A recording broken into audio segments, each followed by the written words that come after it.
Hello, I'm Michael Shoebridge from Strategic Analysis Australia. Welcome to the Grumpy Strategist Makers Series, Episode 4.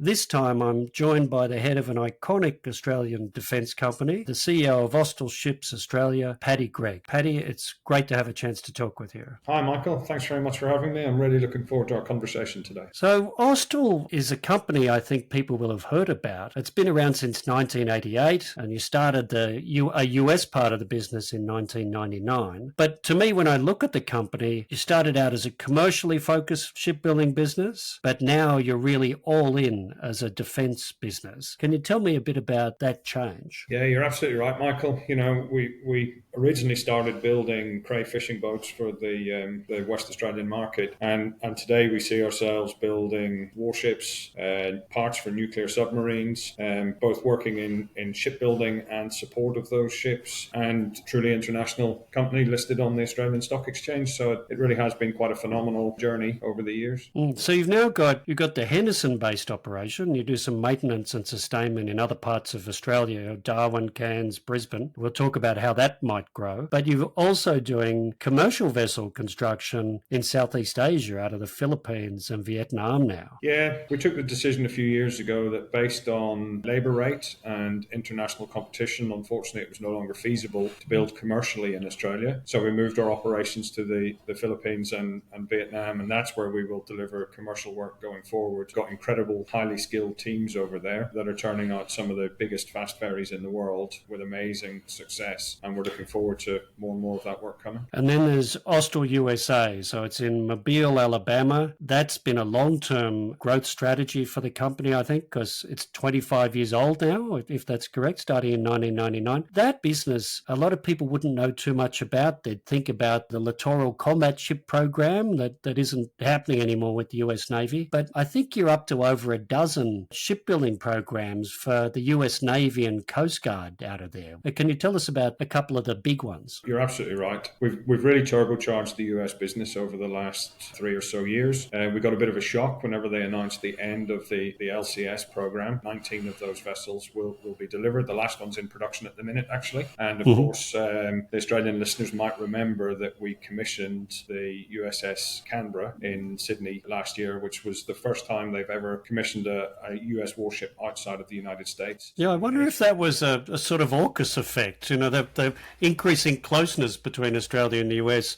Maybe it was an AUKUS Austal effect. You're building the ship, you're an Australian company with a US arm. Absolutely. It was an amazing day, and the fact that it had been done for the first time, the fact that we were able to make it happen and everybody leaning in for such a monumental and history-making event was something very special. I think it's all part of the growth story that we were talking about in the US, going from LCS and the EPF aluminium catamaran to, I think it's 14 programs we're on in the US today for both Navy and Coast Guard. So about 3 years ago, we made a decision to invest in steel capability in the United States. So we will maintain the aluminium or aluminum, as I have to call it when I'm over there. And that will continue with the EPF production, and EPF will merge into emergency medical ships. So a very similar design ship. So we'll be able to build in steel and aluminium. You're building quite big cutters for the US Coast Guard too. So you're getting quite a lot of experience in steel shipbuilding before we talk about what you're going to be doing for the Australian Navy. Yeah, there is a lot going on over there. Towing salvage and rescue vessels, a large floating dock, the offshore patrol cutter for US Coast Guard, vessels like the Tiegos submarine hunting vessels for the US Navy, very big steel catamaran type vessels, some smaller vessels with the landing craft, LCU 1700 in the United States, and then autonomous ships as well. So having delivered some ships for the Overlord program and modified some of those ships, and bidding for the large unmanned surface vessel in the United States. This is really interesting to me because in a way, what Austal is doing in the US is a glimpse of the future for the Australian Navy, because whatever we tell ourselves about the Australian Defence Organisation being small smaller than its big US partner and therefore being able to move faster. To me, the US is moving faster on some of these things. Some of the fast support vessels, some of the sub-hunting vessels, like I think there's a large catamaran you're building that's going to do sub-hunting, and then some of these optionally crewed or autonomous vessels. You're really seeing what the US Navy is doing, and it's a glimpse of our Navy's future. So that must help the business back here. Yeah, it certainly does. And that relationship between Australia and the US, I was really pleased when Australia announced the optionally crewed surface vessel, a long-term aspiration that they've got as part of the Defence Strategic Review and the Fleet Review. We see that happening in the US today. And common sense would tell you having vessels where you can take humans out of harm's way is going to be increasingly important. I know you wouldn't be able to say this, Paddy, but I do think it's kind of funny that when we hear the government announce an optionally crewed vessel, the minister is very quick to say, but don't worry, we'll crew these. It's kind of what is the point of making an optionally crewed vessel that then you insist on crewing? But hopefully, as people get confidence with the way autonomy works, we can change our mind about some of these things. One big thing that people may have heard about Austal US is Austal is starting to make components for Virginia-class submarines. There's a whole lot of trouble and challenge around the US industrial base for submarines, but one of the bright points is bringing new suppliers into the Virginia-class supply chain. And this is a really interesting AUKUS connection because Austal's US arm operates under US regulatory and policy rules, and I think you've already got contracts to do some command modules for the Virginias. So you'll be part of expanding the Virginia-class production chain. Yeah, you're absolutely right. It is nice to think that we've been successful as a business. It's another revenue stream for us, and it's hopefully one that lasts for a very long time due to the importance of submarines to navies. And it's also very nice that, yes, Virginia-class submarines are what will be coming to Australia, and we're an Australian company that is contributing to that program, trying to increase that throughput and make sure the United States have enough submarines that they can actually sell these subs to Australia. So I think you'd be pretty much the first Australian business to be becoming part of the Virginia supply chain. And that means you're right at the leading edge of the AUKUS submarine program. Obviously, the AUKUS UK-Australia joint design will be a different thing, but you would imagine all that expertise and experience you're gaining through the Virginia-class production will be invaluable when it comes time to produce those AUKUS submarines. Yeah, absolutely. And we're building modules, so the bits that go inside the submarines, fairly significant and complex units for the subs. And once we demonstrate that capability, we've got a great partnership with Electric Boat, and I think there'll be a real long-term opportunity for both of us to continue that relationship on whatever submarines come in the future. We're also building modules for the Columbia class in the US. So we've demonstrated that we have the capability. We're kind of submarine agnostic. We've got a highly skilled team there that is training up, becoming more and more skilled every day with the ability to take on more and more work on these. Well, this is exactly why I'm talking with you, because this point about incredible companies, incredible Australian companies like Austal being trusted to do complex things like the US, like the Pentagon is trusting Austal. I think it'd be terrific to see your home customer, the Australian Department of Defence, and our government see you in the same way as you're not some bit player subcontractor. You're a prime. You can design and build things. I know you partner well with other designers, but frankly, your capability as a national asset is one I think is still undervalued. Now, there's some good news here, though, because for years, it was a bit boom and bust with the defence business. There were the Armadales, then the Cape class with Border Force, Evolved Cape class for the Navy and Border Force, the Guardians for the Pacific nations, but not really a bigger program that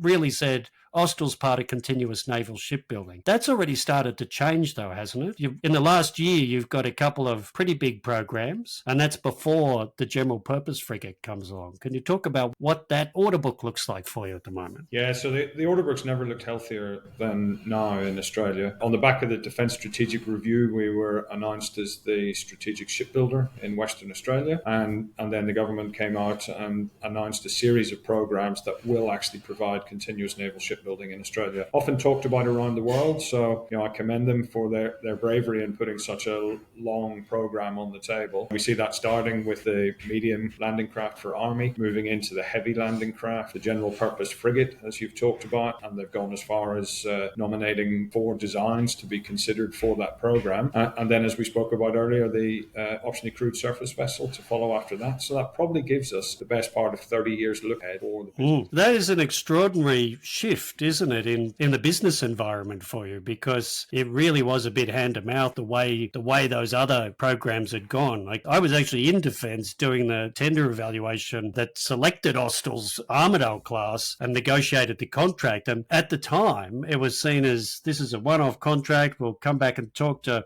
people about replacement patrol boats in 15 years. The idea there'd be a continuing strategic partnership and flow of work was an alien idea back then. And that's only, that's 2003, I think that contract was signed. Yeah, so fast forward 20 years and we have absolutely got a great partnership with Navy, with Border Force, Department of Defence and government. I think they've realised the strategic importance of having that capability onshore, and they've rewarded that with a long-term programme. Very important for all of our employees that, yes, we've managed to survive for the last 35 years by winning work, but now with an order book like that, being able to give youngsters the opportunity for a career in defence, in shipbuilding, we can go to them and say we actually have a 30-year look ahead of work. So we should be able to attract more people. We should be able to retain them because there's not boom and bust we've had in the past. That allows us to invest in the people and train them up. So we should have a highly skilled workforce for years to come. And of course, people are our greatest asset. Sheds don't build ships. Well, they're also hard to get hold of, aren't they? So every company I talk to in the defence sector or infrastructure sector says, look, I can grow the business, but the thing I need to do is grow the workforce and keep the workforce. So I suppose that's an advantage to you in this being identified as the strategic partner, having a pretty impressive looking order book. You can actually make investments in your workforce with a bit more confidence. Yeah, I think the people are there. Being able to give them that certainty of employment over a long term, it's a pretty exciting business. It's a pretty exciting area to work in. Just to give you an example, we take on about 10 graduates every year. And for our 10 graduate placements this year, we had 1,200 applications. So absolutely amazing that people want to come and join Austal. And, that tells me the people are out there, so we can put in the training programs. We've been very good at bringing in apprentices over the years and growing from the bottom up. So you haven't really, people talk about the West as, look, it's not where the major population centre is of Australia. That's down the East Coast. It's not in Canberra, where I'm talking to you from. But there's a lot of talk about the competition for the kind of workers you need with the offshore oil and gas industry. Sounds like if you're getting 1,200 applicants for 10 jobs, you're not really hurting with that. But is it tight for other classes of workers? Yeah, it is. Skilled labour in Western Australia is hard to come by. So we offer different things. FIFO is not for everybody. So being able to come to Austal, and we actually do a 4-day production week, so we'll work 40 hours over 4 days.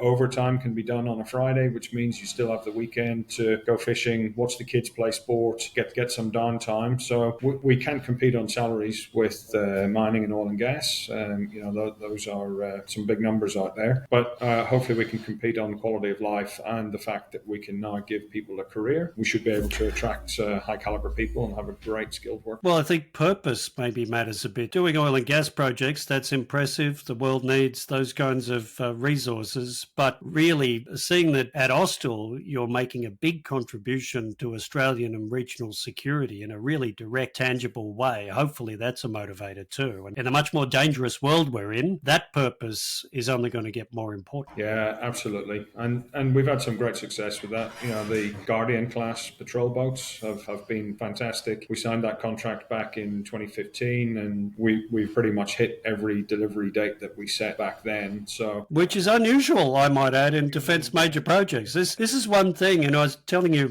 before we did the recording that when I was in the middle of the Armidale class program in defence, the impressive thing I noticed about Austal was the speed of delivery. You were going to deliver the first Armidale 13 months after signing the contract, and then they were going to pop out like rabbits every 6 weeks after that. Everybody around me in defence said it's impossible, but that's exactly what Austal did, and it sounds like you're still of that mindset. Yeah, it's something we really pride ourselves in. I joined Austal about 7 years ago, and we signed a commercial order just about the time I arrived, and they told me we'll deliver the boat in 18 months' time.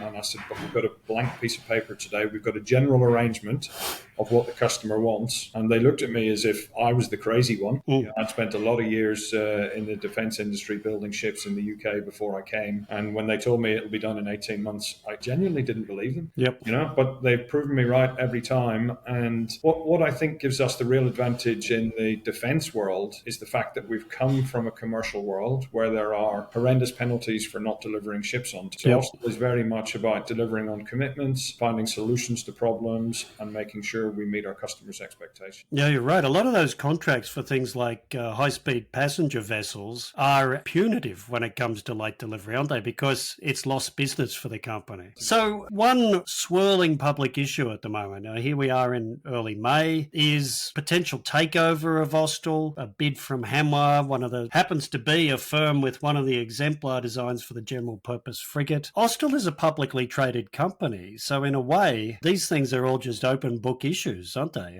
What's your thought about how that bid is going to get handled?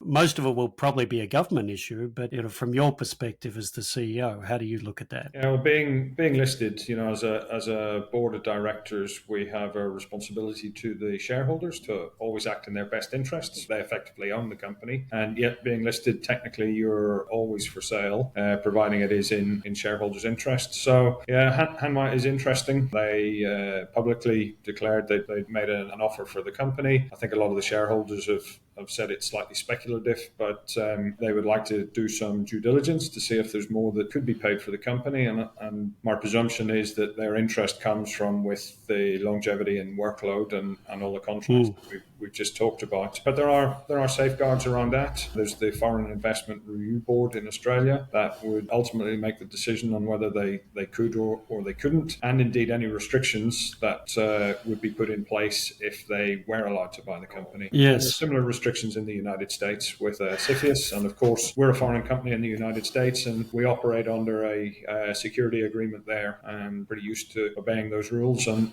abiding by what's been put in place. That's interesting because you're thinking about that. You're right. Austal USA is kind of an independent arm of Austal, isn't it, with its own US board, and it has to operate under those regulatory and legal parameters that the US government set. So you've already got a bit of experience in managing that kind of regulatory environment. I think you're right. A lot of this, what happens with the ownership and what it means for Austal's defence business, is in the hands of the government, because they will set the regulatory and policy environment.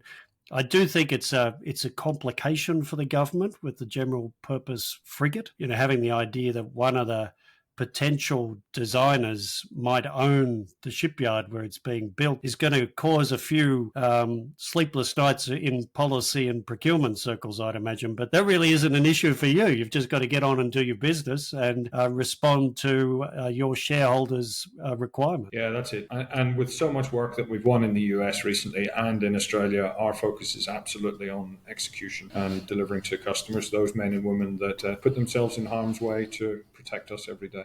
Well, Paddy, one other thing we haven't covered is when you look at the future. So yes, there's this 30-year pipeline of shipbuilding business for Austal, but also there's a growing sustainment and maintenance business, not just for the ships and vessels that Austal builds, but under AUKUS and under things like the Quad, there'll be a lot more partner and allied ships and submarines visiting Australia, operating out of Australian ports. Is that part of the sort of growth vision for Austal to grow that part of the business as well? Yeah, the service work or sustainment work is absolutely a growth opportunity for Austal. We set some targets around that a number of years ago, and we're absolutely on track to meet those. For years, we built ships and waved goodbye as they sailed over the horizon, but there's a whole lot of good revenue and profit to be made from servicing ships and providing solutions to end users. We've got a big facility in San Diego that we have invested in quite significantly over the last few years. It should be good good opportunities for growth there.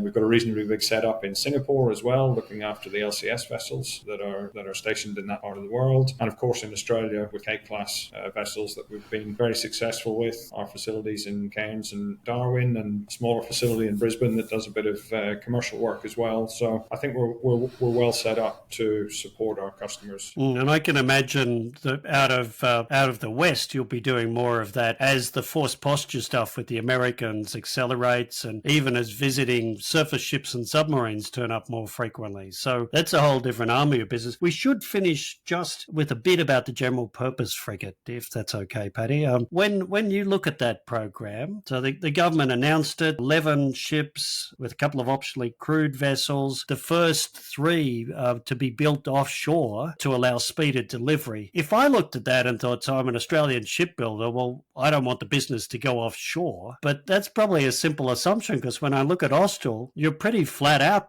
at the moment. How do you think about that program and that idea of the offshore build? Yeah, this might surprise you. Normally I'd be the first person banging the table saying Australia's got the capability, don't send anything offshore. Let's keep it here and let's provide jobs for Australians. But in this case, I think it makes a whole lot of sense. And why is that? If you look at the ramp up through the medium landing craft into the heavy landing craft, and then you look at the required by dates for the general purpose frigate, actually building 3 offshore does make a whole lot of sense from a shipbuilding capacity in terms of footprint you need and people you need. And actually it will de-risk the program. So imagine if Austal are going to build the 8 onshore and we send a team of people to work alongside the in-country builder, and they then focus on how we do the technology transfer, how we bring the capability back, getting a great understanding of the manufacturing process that the incumbent designer is using. Actually, it significantly de-risks what is going to be done in Australia and hopefully puts a whole lot more certainty. Well, that is a good point, isn't it? Because no matter how capable the foreign builder and designer might be and Austal might be, there's still a translation process from one company's approach with one set of national standards to another company's approach. And trying to do that on the first of class construction, probably an extra curveball, isn't it? It'd be like one of those diving marks. This dive will be degree of difficulty 9.98. Why not make it degree of difficulty 7.5 and get on with it? Yeah, you're absolutely right. And we've got lots of experience with partnering with people, and we're very comfortable to do so. So we'll let Navy and Department of Defence choose the design that's right for them, and we will work with that designer and builder.